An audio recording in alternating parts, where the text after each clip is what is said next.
Eu recebi um livro aqui da Action Editora, que deve ser, aliás, já tem marcado aqui vários pontos bem interessantes, que é um pouco a história da aviação no Brasil. Aqui já tem um aviãozinho da história da Varig, que é intimamente, né, ligada à história do voo no Brasil. Aqui, o título é Assim se voava antigamente. E tem algumas fotos assim maravilhosas. Realmente, esse negócio de pioneirismo porque eu não parei para mostrar, né? Vocês não perdoam nada. Olha aí. Hein? Conhecido por muitos passageiros como Pepe Vaca. Era um Messerschmitt M20B. Apresentava importante novidade inexistente em outros aviões da Varig dos anos 30. Um toalete. Dava para fazer cocô nas alturas. Obrigado pelo livro. E, já que estávamos falando, de certa forma, de antiguidades, vamos falar de antiguidades mais antigas. Ele é arqueólogo e vai falar sobre curiosidades dos tempos de Cristo. Rodrigo Pereira da Silva, venha para cá.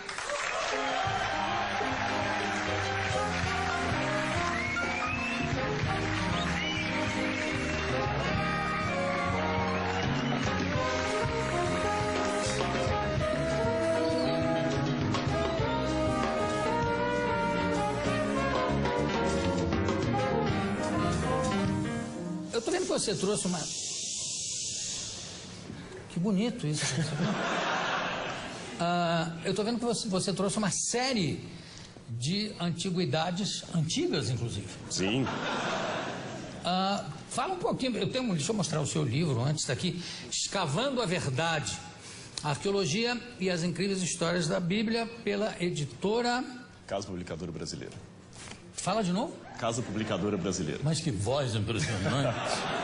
Isso é uma voz... Hein? Se tiver um emprego aqui... Nossa, claro. Isso é uma voz dos tempos de Cristo ainda. Deus, você dava um bom Deus para falar. Não dava não. Não, só a voz. Ninguém ia resistir se eu usasse meus poderes para um mal, então é melhor não. Tcharam! Quando é que surgiu o seu interesse aqui pela arqueologia? Coincidentemente, até você anunciou que um dos grupos que estão aí é o pessoal da FAI. Eu estava fazendo doutorado em teologia lá. Então, quando a gente foi para Israel a primeira vez, eu comecei a me empolgar pela coisa e depois eu fiz uma especialização na Universidade Hebraica. Fiz o curso ali, depois que eu terminei o doutorado, eu fiz um pós-doutorado em arqueologia bíblica pela Andrews e gostei da área. E fiz as escavações em Israel, na Jordânia, no Sudão. E agora, recentemente, encantado aí, eu fui para a USP e estou terminando meu segundo doutorado em arqueologia clássica lá. É uma área fascinante, viu? Eu vou explicar esse xixi. Pra você não ficar assustado. Não, eu não estou assustado. Aqui nada mais me assusta. Caneca falar comigo, eu respondo. Esse show é o seguinte, tem alguns alunos aqui do NASP, lá de onde eu dou aula, e tem essa malícia que eles falam que gostaram. Então faça um pro Jô. É isso aí, viu? Então fica assustado.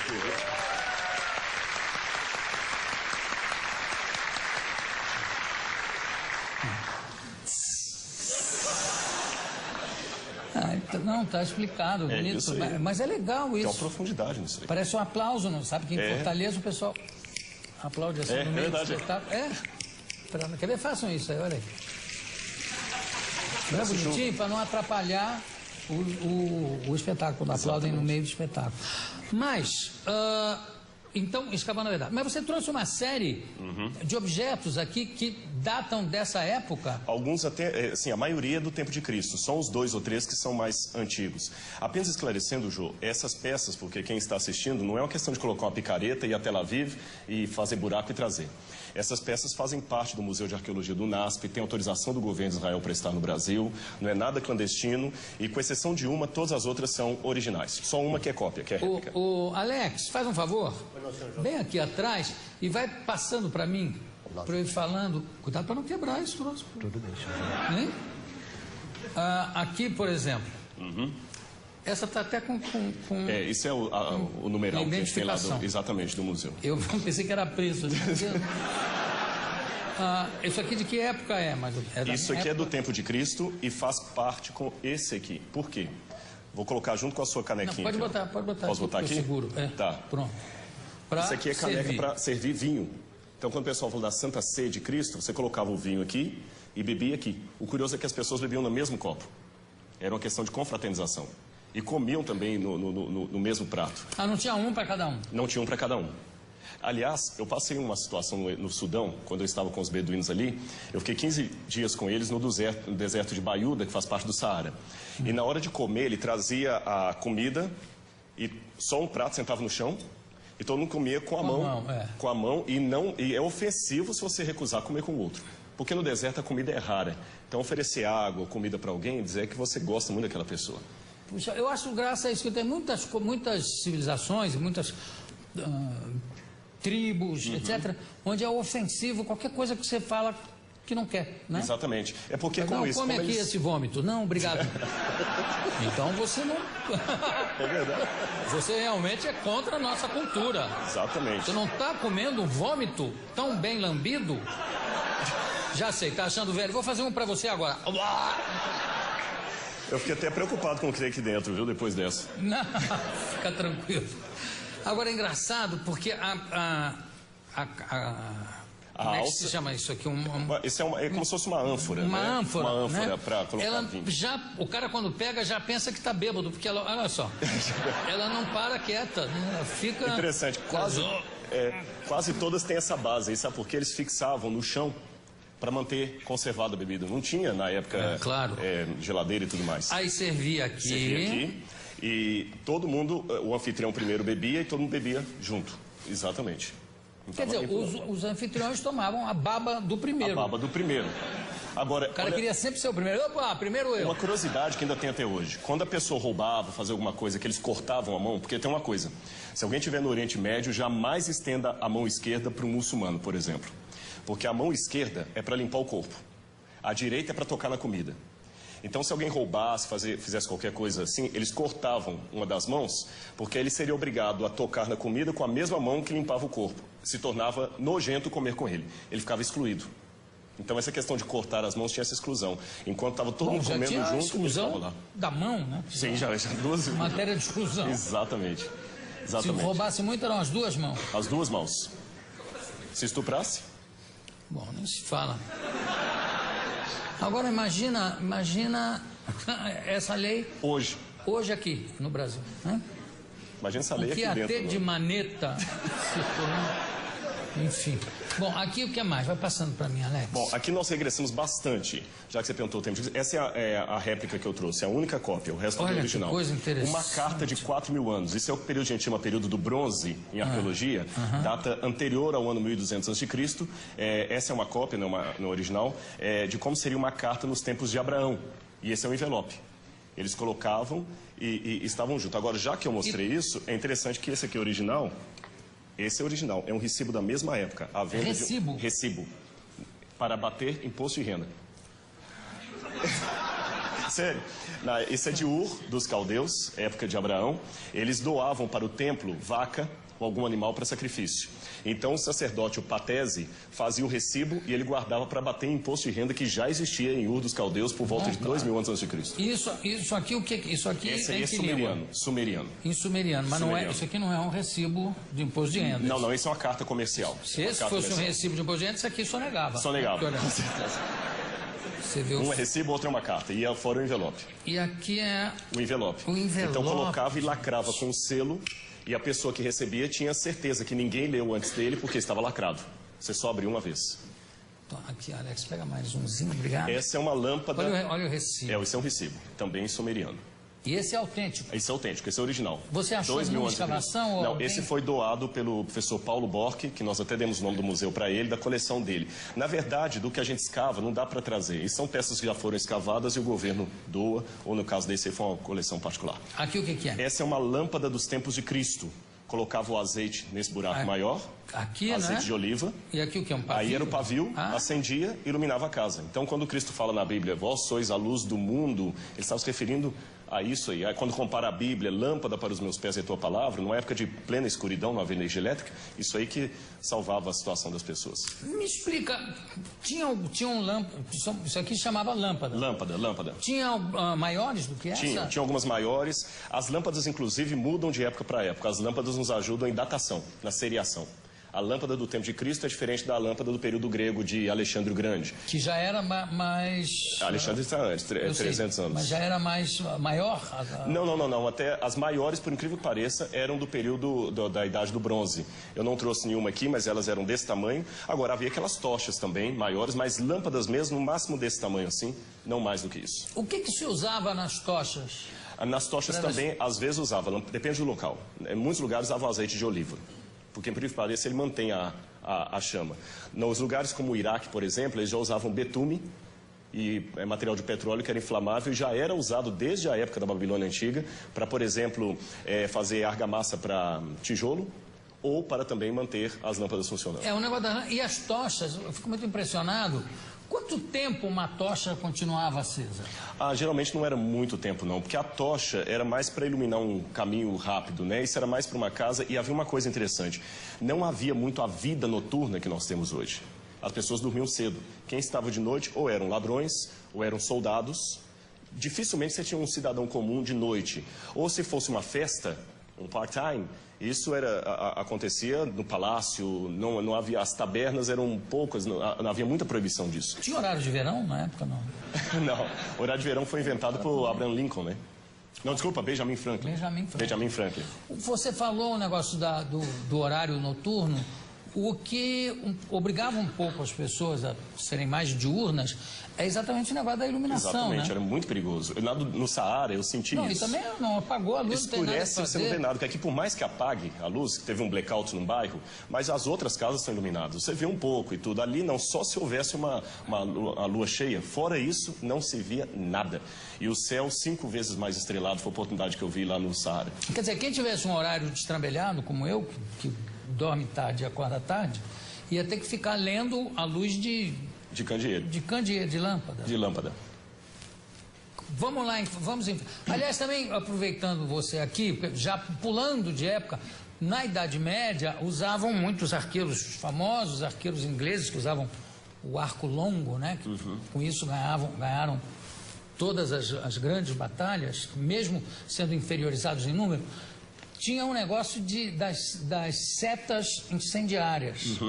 O que passava ali na ponta da seta? Eu sei que enrolavam com pano, mas passavam o que também? Betume? Geralmente betume, eu ia falar isso. Geralmente era o betume. Eles traziam betume, só que na região do Oriente Médio não havia muito as setas incendiárias. Não, eu sei não. É mais na Europa, especialmente no período das cruzadas. Exatamente. Especialmente no período das cruzadas. Aí sim, aí eu tenho que voltar para o Oriente Médio, porque as cruzadas faziam isso, né? Passavam betume, aquele óleo ali, e às vezes também óleo fervente que eles jogavam.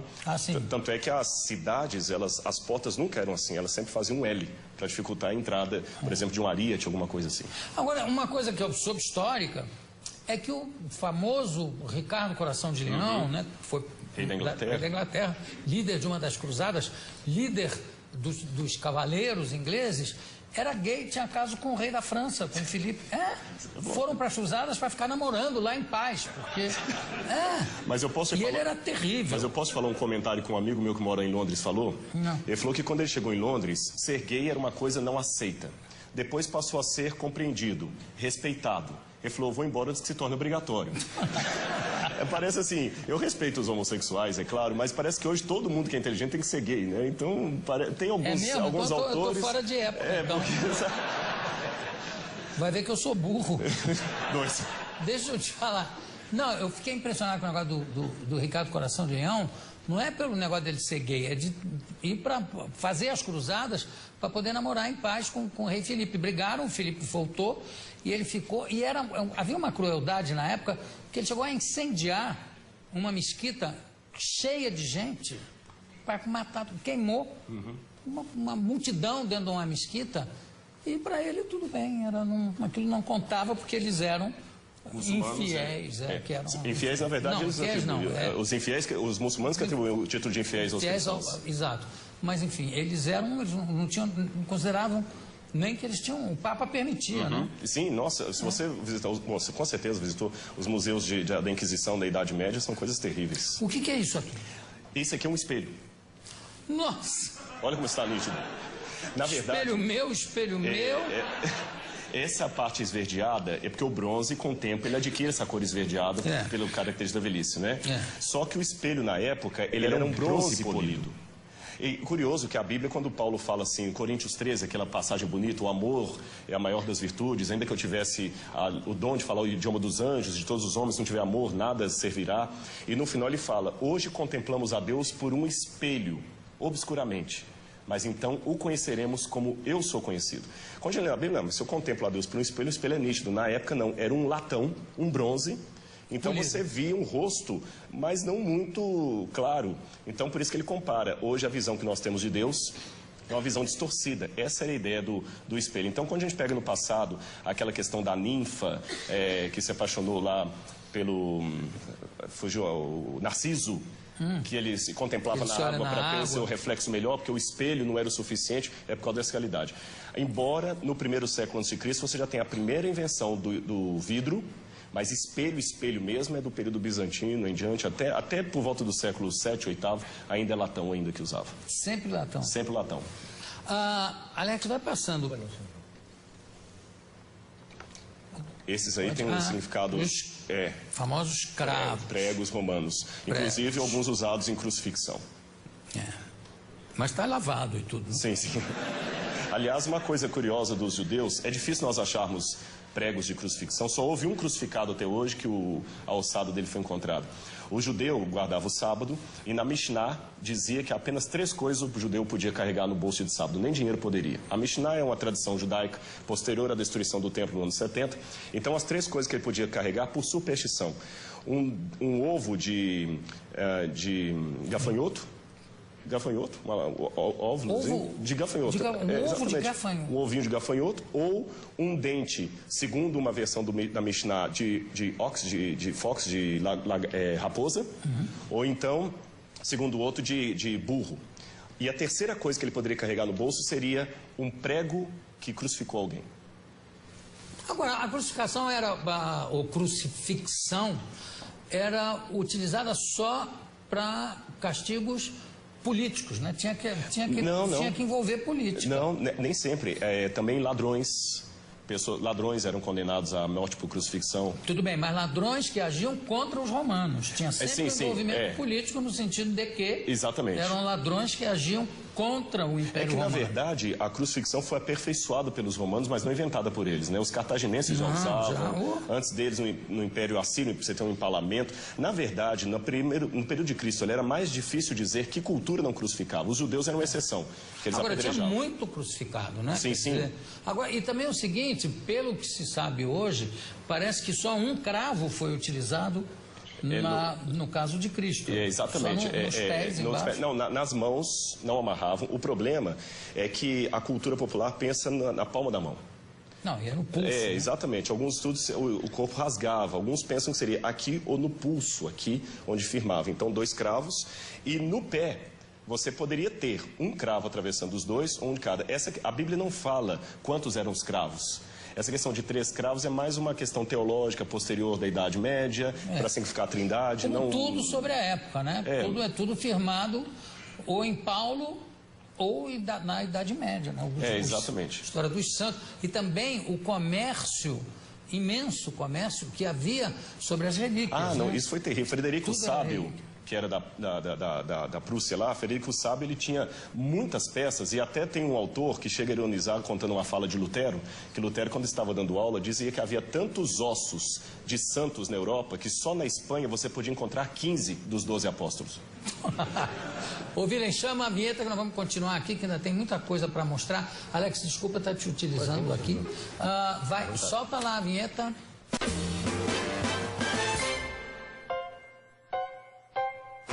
Tenho aqui ao meu lado o arqueólogo Rodrigo Pereira da Silva. Eu estou segurando aqui na mão 2 anéis, né? Na verdade, o segundo não é um anel, é um selo O de cá é um anel, mas ambos têm a função de selar a carta. Exatamente. Claro. Um é como se fosse um carimbo e o outro você coloca em forma de anel. Aqui já é menos antigo, não é? Não, é período do primeiro século. É? Todos dois são do primeiro século, da época de Cristo. E as moedas aqui? Todas são do primeiro século também. Essa, na verdade, é a dracma de prata. Foram 30 moedas dessa. Essa está mais bem preparada, né? Essa aqui está mais escurecida. São a dracma de prata. São 30 moedas dessa que Judas ganhou para atrair Cristo. 30 dracmas de prata, como a Bíblia coloca. E você tinha outras moedas de bronze. São de valor inferior. O que valorizava a moeda era o material do que ela era feita. Você tinha moeda de prata, ouro, bronze e de ouro. Não é isso? E aqui, bom, não dá para a gente pegar coisa por coisa, mas aqui são uma pá... na verdade é uma chave. Aqui é um pente, ou não? Uma chave. É uma chave? Uma chave romana.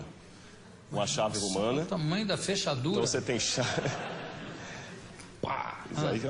Isso é uma chave. Aquilo é uma concha romana. E ali é uma ponta de lança. Uma ponta de lança romana. E aí você tem objetos de perfume que geralmente a gente encontra em túmulos. Certo. Agora vamos falar um pouquinho das espadas que estão aqui. Ah, sim. Posso pegar aqui então? Pode, claro. Eu tenho, essa aqui é uma réplica. Sim. Se quiser pegar, ela é um pouco pesada. Claro, que se tivesse... Essa é uma réplica, essa é uma espada como se fosse um centurião romano. Você nota que ela tem o brasão de Júlio César aqui, não é isso? E então essa espada toda enfeitada era dada para alguém que era um centurião. Ela era comandava pesada. 100 soldados. Exatamente, uma centúria. Ela não era de ficar espadachim, não. Aquilo ali já é do período da França. Não, isso era na base da espada mesmo, da porrada. Exatamente. Essa aqui já é original. Agora, o peso dela era esse? Exatamente. O peso era esse? Exatamente. É pesado isso aí. Quer dizer, eu sei... Bom, eu já peguei espadas aí do período medieval, aquelas espadas longas, que também para segurar precisa de 3 braços. Sim. E o cara ainda cheio de armadura. Tem armadura, tem o peitoral, tem o capacete que pesa. Realmente, e essa aqui é original? Essa é original, só que essa é bizantina. Essa data mais ou menos ali do 4º século depois de Cristo. Mas ela é mais romana leve também. que essa. É mais leve, porque essa é de um soldado raso. Ah, porque era por peso? Era por peso, exatamente. Então eu era imperador então, lá, se é por peso... Para o sujeito chegar a esse nível aqui, tinha muitos pesos a passar, viu? Isso aqui era de um soldado raso. De um soldado raso, um soldado que estava em início de combate ainda, estava... Quando é que há uma mudança significativa e que faz com que haja uma mudança de domínio também, de império, de uma arma, porque antes as espadas eram de bronze. Você tinha o período do bronze, exatamente. E depois... depois tem o período do ferro. No período do ferro, já acabam com a civilização do bronze, né? Com espada. Ainda havia grupos, por exemplo, você encontra no período do ferro, Israel, por exemplo, quando a Bíblia fala das lutas de Israel, Israel não tinha as armas de ferro. Quem dominava a cultura do ferro eram os filisteus. Que ficavam onde hoje é a faixa de Gaza. E ganhavam, claramente, que o aço... Você dá uma batida... O metal de um é mais forte que o metal da outra. Quebra outra. Tanto é que tem uma coisa curiosa na Bíblia, que conta que quando Davi foi combater com Golias, o rei Saul deu a armadura dele para Davi, porque eles não tinham armadura, o exército de Israel. Então havia... a história não é estanque. Há pessoas ainda com uma cultura mais antiga, mais primitiva, convivendo com outra simultânea de cultura mais moderna. Agora, na hora da batalha, ganhava... Às vezes a esperteza, a estratégia, o local também ajudava muito. Nem sempre a batalha foi dos mais fortes, a vitória foi dos mais fortes. Nós temos Tirando Davi e Golias, qual é o outro caso? Nós temos muitos casos, por exemplo... sem valer milagre. Sem valer milagre? Não, claro. Valendo milagre. Nós temos, por exemplo, Salah-ad-Din, o exército de Salah-ad-Din em Jerusalém, quando os cruzados ganharam uma época, porque eles perderam algumas vezes, mas ganharam algumas batalhas, eles eram tremendamente pequenos. Você tem os valdenses, que estavam fugindo da Inquisição da Idade Média. Os valdenses tinham apenas um bocado de galhos e pás e venceram a batalha. Você tem muitos casos na história. Aí na base da estratégia. Mas o Saladinho um pouco deixando também, Sim, sim. Teve aquela questão da irmã dele agora. Vou dar um exemplo moderno. Quem pegou Bin Laden? É verdade, mas aí também... E nem precisa de milagre. Não, aí basta suicídio. Também, mas a história é irônica, a história nos surpreende. A história não é um manual bem escrito, não. A história, nem sempre as coisas saem conforme planejado. Não, claro, graças a Deus. Aqui, aliás, não tem nada a ver, mas esse negócio que nem sempre sai... como planejado, eu espero que a guerra que está havendo no Rio de Janeiro saia como planejado. Eu também. Sabe? Porque, por enquanto, eu não vi muita prisão, não vi muita apreensão de cocaína, nem de crack, nem de, muita maconha. Você sabe que... maconha. Agora, o resto eu estou esperando. Eu cheguei ontem nos Estados Unidos e o que a mídia internacional está colocando é que o Brasil está em guerra. Mas é. E eu cheguei assustado aqui. Mas vai dar tudo certo, se Deus quiser. Semana que vem eu estou no Rio de Janeiro. É verdade, eu vou dar uma palestra lá em Botafogo. Conto com você, conto com você. Eu vou levar a espada. Isso, claro.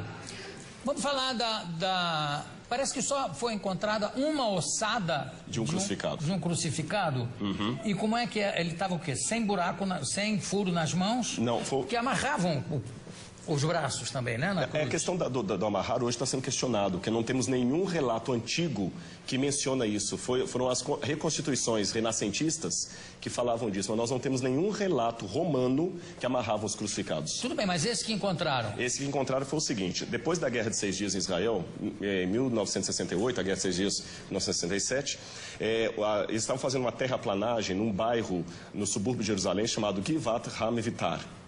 E os tratores bateram em ossários, ou caixões de pedra. Sim. E nos ossários, geralmente, você tem os ossos da pessoa e o nome escrito lá de fora, em alguns deles. E estava o nome Yohanan ben Hagakol. Ah, sim. Aliás, essa descoberta já... Não, a descoberta já tem algum tempo. Tem. Foi na década de 60, né? 68. Então, quando eles pegaram, eles abriram o ossário e perceberam que havia algumas coisas curiosas. O fêmur estava quebrado. E no calcanhar havia um cravo romano fixado ali. Foi o único que encontraram. Então, a partir daquela ossada ali, eles fizeram um levantamento legístico de como seria a posição de um crucificado na cruz. E é bem diferente do que a gente imagina claro. Das reconstruções medievais. E o sofrimento de Cristo ficou de uma maneira muito mais dantesca, a visão arqueológica, e eu até diria legística, porque foram médicos de medicina forense que fizeram reconstituição da causa morte. E o negócio de cravo na mão não tem? Não, porque o osso dele estava muito fragmentado. Mas, então não tinha, os ossos da mão não estavam todos inteiros. Pelas profecias, certamente não é uma ossada de Jesus. Ah, não, com certeza não. Porque, inclusive, se eu não me engano, tem uma das profecias que diz: nenhum dos seus ossos será quebrado.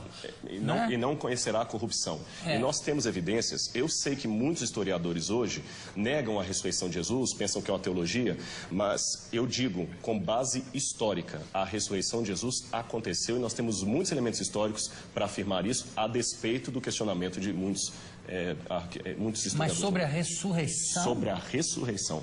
Mas qual é o dado histórico que pode haver sobre a ressurreição? Claro que é uma questão de fé. Para mim é uma questão de fé. A própria forma como os relatos evangélicos estão não demanda uma propaganda.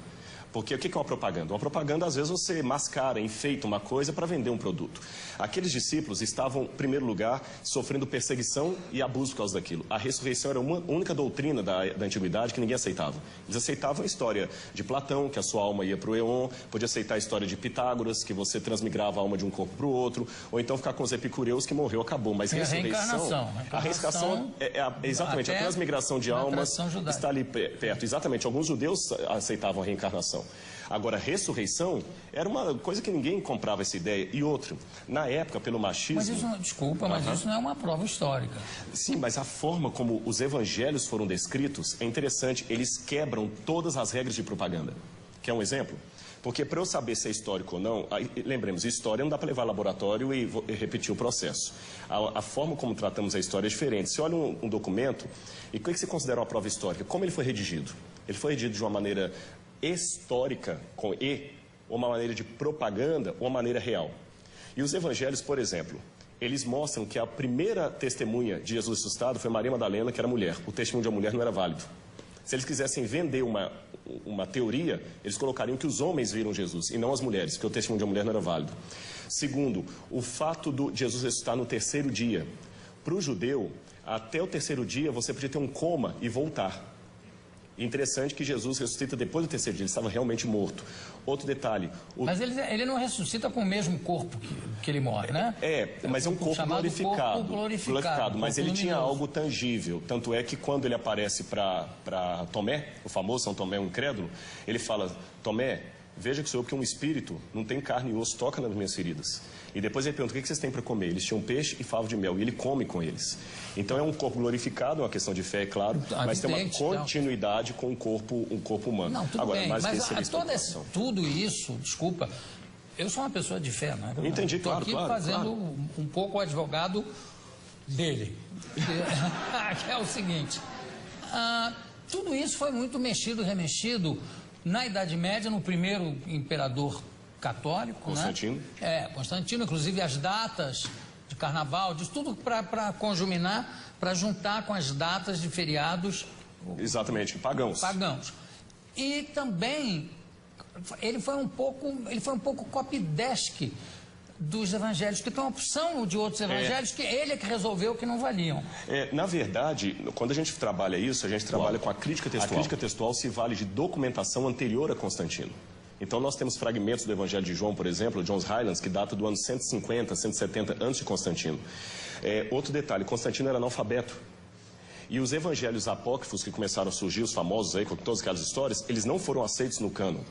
E até contrário à decisão de Constantino, que Constantino queria que eles entrassem. Esse é um detalhe curioso da história, não foi ele que selecionou 4. Constantino não tinha cultura teológica, ele era analfabeto. Constantino permaneceu pagão até o final, ele pretendeu ter se convertido. Um político fantástico. E um último detalhe, nós temos uma informação que me chama a atenção. Flávio Josefo, um historiador judeu do primeiro século, que não era cristão, ele escreveu, Jesus Cristo, houve um homem, no grego está ginestai, um homem chamado Jesus, que foi crucificado, morto por Pôncio Pilatos, e segundo os seus discípulos, ressuscitou no terceiro dia e apareceu a muitos. Flávio Josefo nunca se converteu ao cristianismo, era um historiador judeu, e ele dá esse depoimento que a ressurreição era algo testemunhado. Esse texto é tão importante que alguns críticos falam, não, foi copista cristão que interpolou, que copiou. Porém, todas as cópias de Josefo que nós temos, inclusive uma cópia, uma tradução para o árabe, feita por muçulmanos, contém esse trecho. Então, do ponto de vista da crítica textual, é um texto autêntico, original de Josefo, também testemunhando a ressurreição. Claro, eu não duvido a autenticidade dos textos. Eu duvido, em alguns casos, do testemunho em si. Quer dizer, não, eu vi, eu tive. É um testemunho, está lá escrito que ele viu e que ele teve, mas claro. Que ele esteve mais... Agora, tem uma coisa que é bom, eu gostei de você ter falado uma coisa. Na Idade Média, se acrescentaram muitas lendas.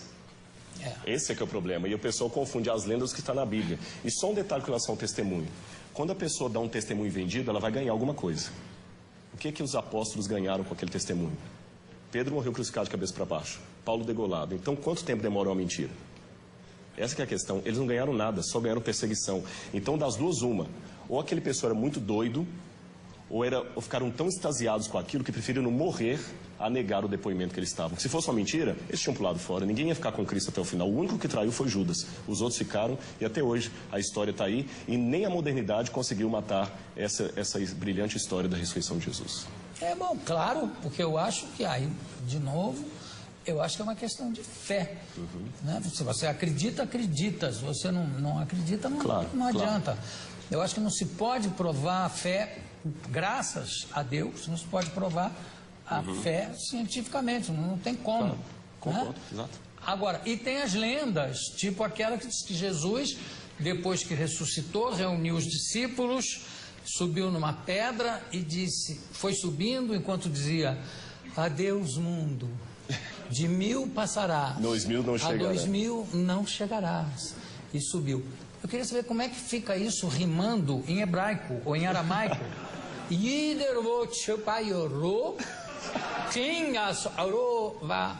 E sumiu. Algumas palavrinhas em aramaico. Foi o pezinho dele marcado. Exatamente. Marcado na rocha. Você sabe que lá em Jerusalém tem isso por causa dos muçulmanos, que os muçulmanos falam que Maomé, quando foi assunto ao céu, deixou as marcas da mula dele lá no domo da rocha. Agora, mas as pedras eram muito moles. Muito moles. Agora, é importante, Jô, a gente ter bem claro isso. Concordo, é uma questão de fé, mas a fé é racional. Porque senão eu posso... Essa frase é a maior antifrase que eu já ouvi aqui na minha vida, Rodrigo. A fé é racional. Ela é racional, porque senão ela não é fé, é fideísmo. Você é um craque, realmente. Parabéns. Obrigado. Você vai ter que voltar aqui pra gente conversar mais. Obrigado. Porque eu adorei. Claro que eu não sou Judas, não vou pegar 30, mas umzinho eu vou. Eu conversei aqui com Rodrigo Pereira da Silva. Também adorei. Temos muito o que falar. Eu posso dar só o telefone se alguém quiser visitar o museu ou conhecer, pegar o livro? Falta de fé, concentra que todo mundo vai saber. Aí é fideísmo. Qual é o telefone? Olha, se alguém tiver interesse no livro, no conhecer lá, é 0300 789 1111. 0300 789 1111. Tem o livro e tem outros materiais também de arqueologia que você pode ter lá. Yara, põe o telefone embaixo, por favor. Assim. E claro que fica para mim o único mandamento realmente que fica o mais importante de todos é amai-vos uns aos outros como eu vos amei. Porque se fosse isso, não tinha guerra, não tinha... Concordo. Né? Exatamente. Mas, enfim. Muito obrigado. Daqui a pouco a gente volta.